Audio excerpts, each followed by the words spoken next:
Welcome back po. Ito po si B29. Tutuloy po natin ng part 5. Paggawa po ng chamber. Puputulan po natin yan.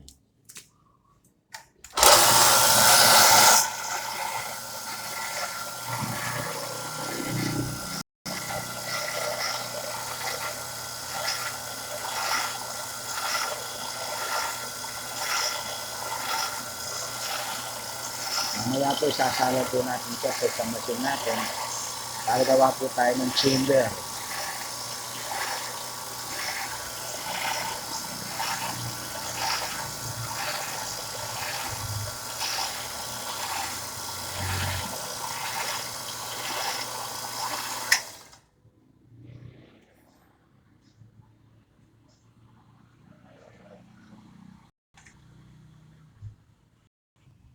Yan po ating isasala ng ating chamber. Yung workpiece. Bubutasin po natin yan.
Ito po siya. Oh.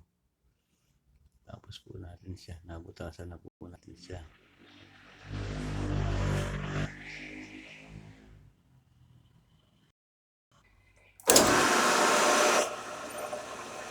Nabutasan po natin yung kailang chamber.